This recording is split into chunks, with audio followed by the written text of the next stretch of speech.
Raizel Manipuri horror story maikaidagi mayambu ikoknona khurumjari. Ngasisu mayamgi ngaihak pothabada mateng oinaba asengba thokiba wari ama puduna lakjari. Wari asibu pathokjaba matamda soikiba lankiba kaya yaurasu mayamna nungsibiduna ngakpiyu. Mayamna nungsibiduna aigi channel asibu support tabuyu haina mayamgi mafamda ikoknona khurumjari. Aibana mahaki maming leifam amadi Thodok thokkiba mafamna chingmasing asi lochinbiyu hairakpagi matung inna lochinjari asigidamak mayamna waraubiba tawbiganu haina khurumjari. Aibagi mahut sinduna wari asi mayamgi mafamda pathokjaragi. 2018 gi matamni akhoigi khungi oiba ibudaw asi kalen thagi matamda Laiharaowi.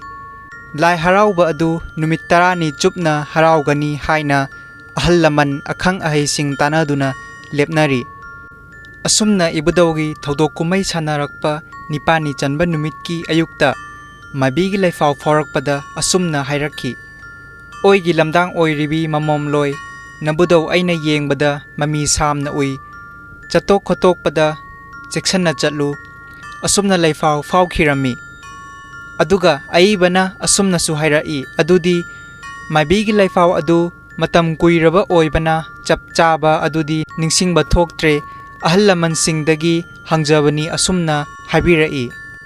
Asumna maibigi laifaw faukraba matungda kananasu khangbadi natte isa isada dasa pangde thodok ama thokani haibagi wakal adu kanasu laiba natte magi mathau amadi thabakna chinba oibana.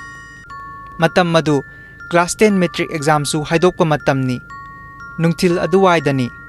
Kun adugi mamang laikayda leiba mamanabi ani amadi makhoigi madomacha amaga exam yaurokpagi nungaiba phongdokpa oina gari macha amada makhoi ahum kun adudagi kilometer 23 marom chatlaga leiba waterfall amada lam koiba chatluraga halakpada makhoi ahumgi gari adu brake fail oikirami. Waterfall adu chingda leiba oibana lambi adusu adukimatik ngammi. Asumna brake fail oibana gari adugi speed adusu adukimatik yangna thaudarakpana chawkhraba ujaw amada thomjinduna mamanabi ani adudi khudakta sire. Aduga madomcha aduna tina sokhirami. Asomdana famnaibi sing laibungda famlare ibudawgi thodok kumhai sanabagi thauram chathaba haurakli. Adubu khun adugi mi laitabagi paw adu tabadagi Laiharaobagi thauram asi siriba nupi macha ani asigi deva karma yumsengba loidri fawba chathaba yaroi fatte haiduna maiba maibi singna laithong thingkirami.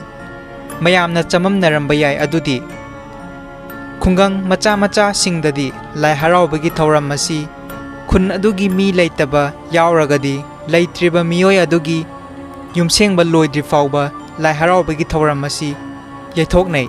Adubu hojiki matam asidadi yumsengba loidri fawba Laiharaobagi thauram yaithokpa asi taunadre. Laitriba miyoi adugi sanskar loiraga oina thauram asi chathanare. Adudi mayam warida amuk lakjarage.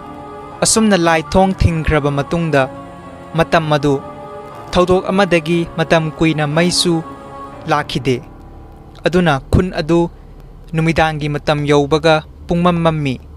Hek yengbada isada hainadaba aki tujungba poi. Nupi macha ani adugi sangskardi loigre.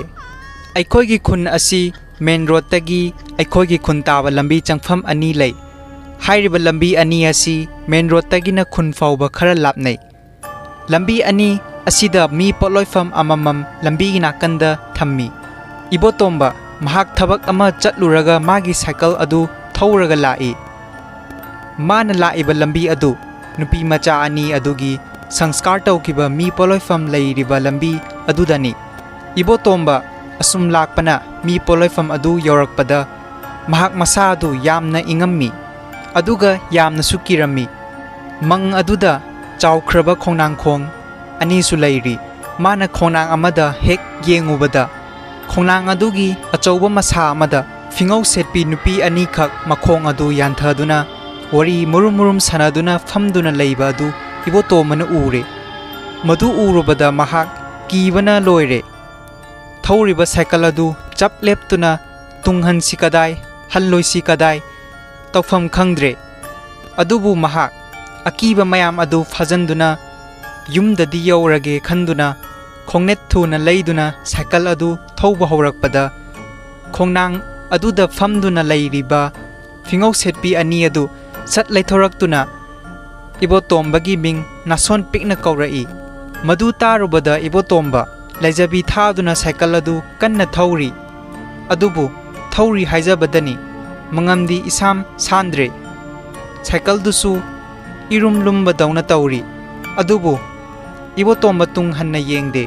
मागी ngमजबी थादुना खोंगनेट थुना ओतुना cycle अदु थौरी उचिन्ना चिन महाक मयुम फौदी यौखिरम्मी असुमना सुम हौखिबना नुपी मचा अनि दुना लैरंबा युमगी लैरक खुलक अदु नुमिदांग अथेंगबदा अदुकी मतिक तमनखी अदुना मियोय कनासु खितंगबु थेंगदग्रदी युमदै मपान थोकनादे असोमदना लाइबुंग अदुदा लाई सेलुंगबगी मियोय सिंगसु lab किनारे मखोयना लाइबुंगदा अहिंग लेकपदा फिंगौ सेटपी मयाम अमा चटनादुना लैरंबा अमदी मखोयना तुमलिंगैदा फिंगौ सेटपी सिंगना मखोयदा क्वेश्चनदुना लैरंबा अदुगा हेक्ता मांगखिबा असिगुम्बा थौओंग कया असिदा माइबा माइबी सिंगना लाई कया खुरुमखी असुमना हौखिबना नुपी मचा अनि अदुगी युमसेंगबसु लोइदुना लाई थोंग हांगदुना numit mapanni chnba oina lai amuk haraoba hauki